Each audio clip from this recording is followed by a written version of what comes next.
Di sini kami akan membahas mengenai bisnis plan kami yang berjudul dengan Jancok atau yang biasa disebut dengan jajanan coklat. Nah, perusahaan kami ini adalah salah satu perusahaan yang di bidang kuliner yang menawarkan makanan ringan. Nah, salah satu bahan dari perusahaan kita yaitu berbahan coklat. Kita memasarkan berbagai keripik seperti keripik singkong coklat, keripik talas coklat, dan keripik tempe coklat. Mengapa kita mengambil keripik tempe coklat dan sebagainya? Karena banyak seseorang yang menganggap sebuah tempe itu adalah makanan yang biasa. Nah, makanya dari kita sendiri itu ini ingin mengembangkan dari nilai dari tempe itu sendiri. Dan di sini kita menciptakan inovasi dari berbagai keripik tersebut. Nah, biasanya tempe kan biasanya cuma dibuat keripik balado atau sebagainya. Nah, kalau di sini kita yaitu keripik tempe rasa coklat. Nah, kalian semua pasti belum tahu kan rasanya gimana tempe coklat. Nah, di sini kita membuat inovasi seperti itu. Tempe berasa coklat dan ada keripik talas coklat.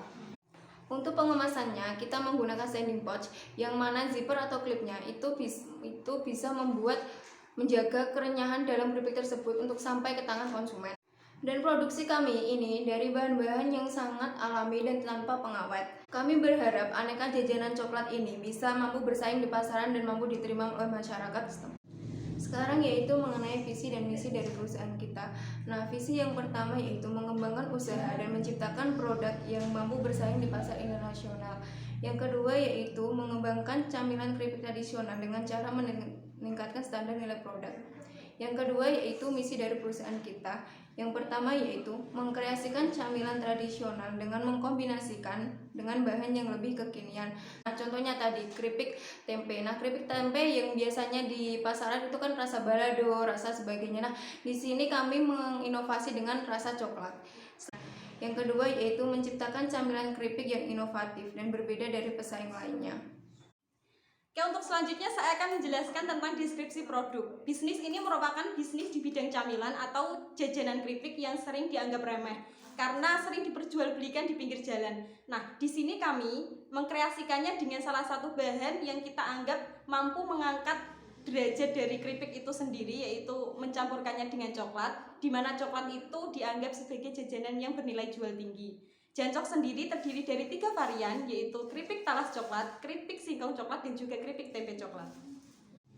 Ya, untuk selanjutnya saya akan menjelaskan tentang mekanisme produksi dari jancok. Mekanisme produksi dari jancok terdiri dari 2 proses, yaitu proses produksi dan juga proses pengemasan. Proses produksi sendiri terdiri dari 4 tahap. Tahap yang pertama yaitu pembuatan tempe. Tempe yang kita gunakan itu berbeda dengan tempe-tempe yang diperjualbelikan di pasar. Oleh karena itu kita membuat tempenya sendiri dengan cara mencampurkan kedelai dengan ragi lalu ditambahkan dengan tepung tapioka dengan perbandingan 1:1. Setelah itu kita masukkan ke dalam wadah plastik lalu kita tusuk-tusuk wadah plastik tersebut agar fermentasi terjadi secara sempurna.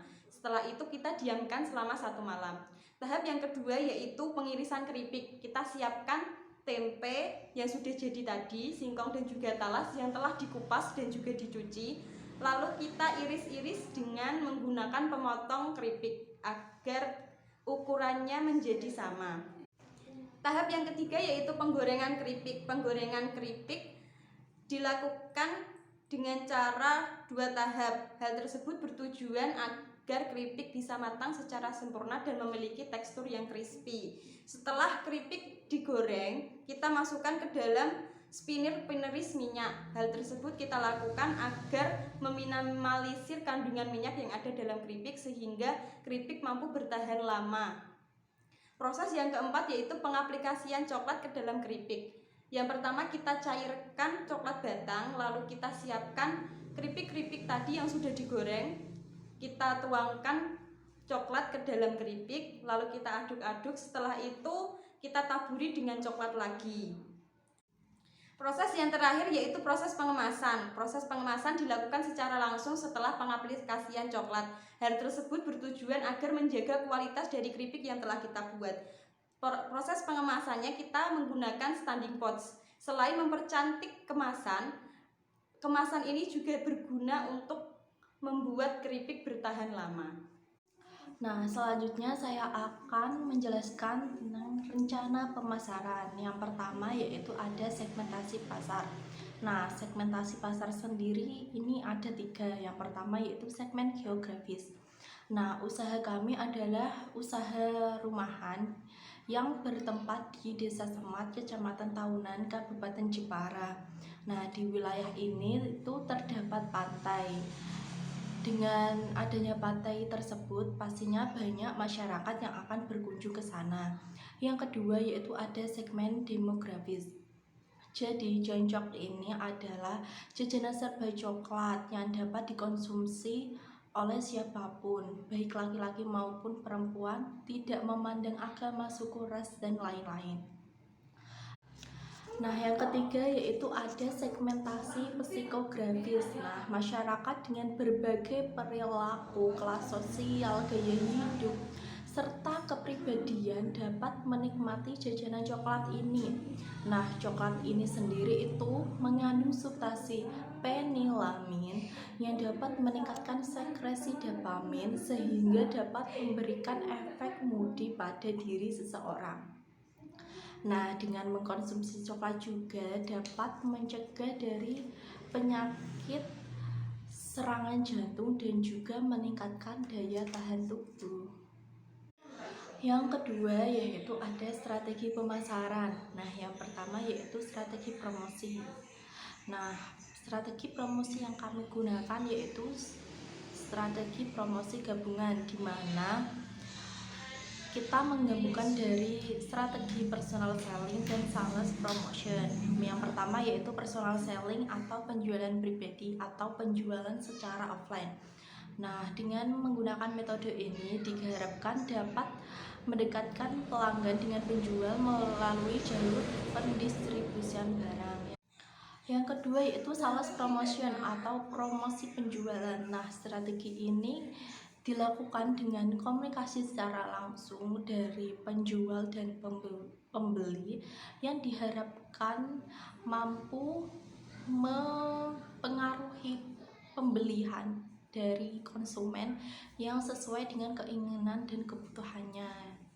Nah, strategi ini kami menggunakan sosial media seperti Facebook, Instagram, WhatsApp, dan juga marketplace, dan kami juga menggunakan e-commerce seperti Shopee, Tokopedia, dan lain-lain.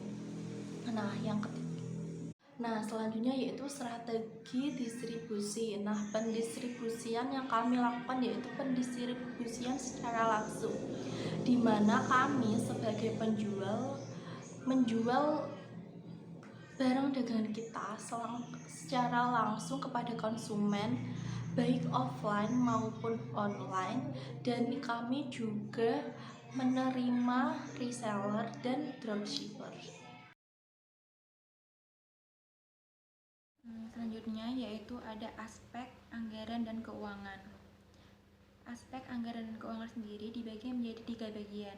Yang pertama ada kebutuhan dana, yang kedua ada sumber dana, dan yang terakhir yaitu pendapatan usaha. Yang pertama kebutuhan dana. Kebutuhan dana sendiri itu meliputi 2 bagian. Yang pertama ada biaya tetap, dan yang kedua yaitu biaya produksi. Biaya tetap adalah biaya yang kami keluarkan untuk membeli peralatan dalam produksi kami. Sedangkan biaya produksi yaitu biaya yang kami keluarkan untuk membeli bahan-bahan untuk produksi. Dan dalam 1 minggu itu kami melakukan 3 kali produksi, yang mana dalam sekali produksi kami bisa menghasilkan 50 bungkus. Jadi total kami ada 150 bungkus. Dan dalam 1 minggu kami bisa menghasilkan 450 bungkus, yang mana biaya dalam 1 kali produksi yaitu ada 515.500, yang total biaya dalam 1 minggu yaitu ada 1.546.500. Selanjutnya yaitu ada sumber dana. Sumber dana sendiri itu meliputi 4 bagian. Yang pertama ada biaya operasional, yang mana terdiri dari biaya tetap ditambahkan dengan biaya produksi per produksinya, yaitu 1.575.000 ditambah dengan tadi biaya produksinya yaitu 515.500, totalnya ada 2.090.500. Yang selanjutnya yaitu harga pokok. Harga pokok itu berarti biaya per bungkusnya, yang mana biaya dalam 1 minggu dibagi dengan jumlah produk per minggunya, yaitu 1.546.500 dibagi dengan 450 jumlahnya tadi ya. Jadi hasilnya ada 3.436,66 rupiah, atau jika dibulatkan yaitu 3.500. Dan yang ketiga yaitu ada modal awal.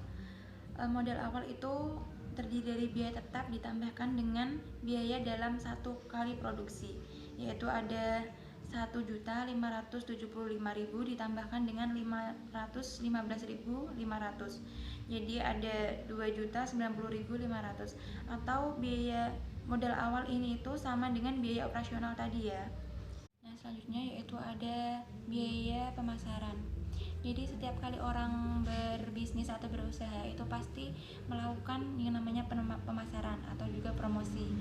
Jadi kami itu melakukan promosi melalui sosial media, dan kami mematoknya dengan biaya Rp500.000. Nah, yang terakhir yaitu pendapatan usaha. Jadi di sini kami membagi pendapatan atau keuntungan usaha kami menjadi 2 bagian, yaitu keuntungan yang kami dapatkan jika kami menjualnya dengan harga ecer, dan juga keuntungan yang kami dapatkan jika kami menjualnya dengan harga reseller. Yang pertama, keuntungan jika kami menjualnya dengan harga ecer, yaitu pendapatan dalam 1 minggu dikurangi biaya produksi selama 3 kali produksi.